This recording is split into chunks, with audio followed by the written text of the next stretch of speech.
The primate can play video games for 2 hours straight without blinking. The primate can scroll through social media until its thumbs cramp. The primate can binge an entire TV series and call it just 5 minutes. But ask the primate to sit down and study for 30 minutes. Suddenly, it acts like it's being tortured. The primate promises to work on that side business for an hour, but 5 minutes later, it's already sneaking a tab open to just check notifications. Here's the paradox. You know, logically, that studying, exercising, or building a business brings real, long-term rewards. But the primate doesn't care about logic. It cares about what feels good right now. So the primate chooses the quick hits, the games, the comfort food, the scrolling. And that raises an uncomfortable question. Why do some people seem motivated to do hard things every single day, while you're negotiating with yourself just to get off the couch? And more importantly, is there a way to trick the primate brain into enjoying the pain? Because the answer isn't willpower. It starts much deeper. The answer starts with a single neurotransmitter, dopamine. People think dopamine is the pleasure molecule. That's wrong. Dopamine isn't enjoyment. It makes the primate want. It's the craving chemical, the invisible force that gets you moving before the reward even exists. The primate hasn't gotten anything yet, but the anticipation alone is enough to make it act. It's not about happiness. It's about the hunt. And once you see how powerful that hunt is, the rest of the behavior starts to make sense.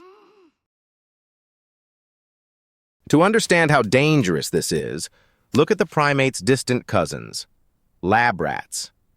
Scientists implanted electrodes into rat brains. Every time the rat pulled a lever, it triggered a dopamine spike. The result? Obsession. The rats pulled the lever for hours. They forgot to eat. They forgot to sleep. Some pulled it until they collapsed from exhaustion. Then the scientists did the opposite. They blocked dopamine. The rats didn't become sad. They became empty.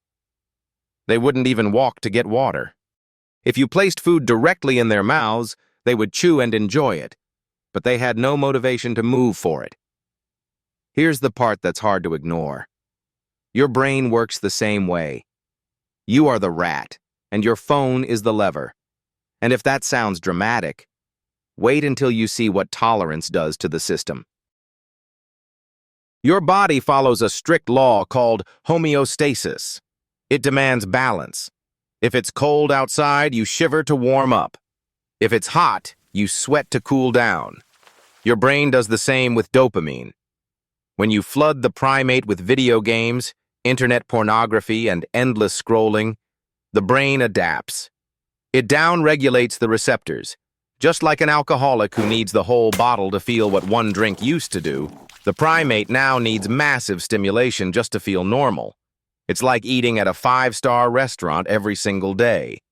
Eventually, a bowl of plain rice feels like an insult. Boring, the primate sneers. So when you sit down to work on a business or read a textbook, your brain compares. Social media? A fireworks display of dopamine. Studying? A single sad candle. No wonder the work feels impossible. The primate's tolerance is blown out. The brain isn't broken. It's just spoiled. Which brings us to the uncomfortable solution. The primate needs a hard reset. Think about the rice bowl again. If you're starving on a deserted island, that plain rice suddenly tastes incredible. That's the logic behind a dopamine detox. You starve the primate of cheap thrills, so effort starts to feel rewarding again. There are 2 ways to do this. Number 1, the nuclear option. 1 full day. No phone. No computer. No music. No junk food. You sit with the boredom. And yes, the primate will hate every second of it. But when boredom becomes unbearable, writing ideas on paper or reading a book suddenly feels interesting. Number 2, the weekly reset. Pick one day a week to remove one high dopamine vice. No video games on Saturday. No social media on Sunday. It's not punishment, it's recovery. Boredom isn't the enemy here. Boredom is the tool. But detox alone isn't enough.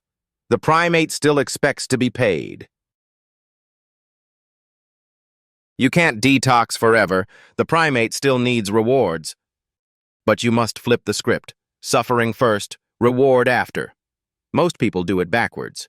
They feed the primate candy first, scrolling in bed, and then wonder why motivation disappears. The rule is simple. High dopamine activities become payment for low dopamine work. 1 hour of study earns 15 minutes of guilt-free scrolling. 8 hours of deep work earns 2 hours of gaming. The primate never gets the reward before the effort. And now you need rules, because the primate will test boundaries. Now that the primate understands the rules, you need systems to keep it honest. Track the exchange. Treat effort like currency. Clean the room? Earn credits. Practice piano? Credits. No work? No payment. Filter the rewards. If the reward damages you, it's not a reward. And finally, expect resistance. When you sit down to work, the primate will scream for the phone. That's not intuition, that's withdrawal. Let it scream. The longer you starve the distraction, the quieter it becomes. At the end of the day, dopamine isn't the villain. It's the engine. It's why you build, why you create, why you improve. The real question is, where are you getting it from? Cheap digital levers that leave you empty, or effort that compounds over time? Because here's the truth. We're all addicted to something. You just get to choose your addiction. The primate will always be hungry. It's up to you what you feed it. So choose the addiction that pays you back. And final question, what's your lever? And what are you going to replace it with? The primate says thanks.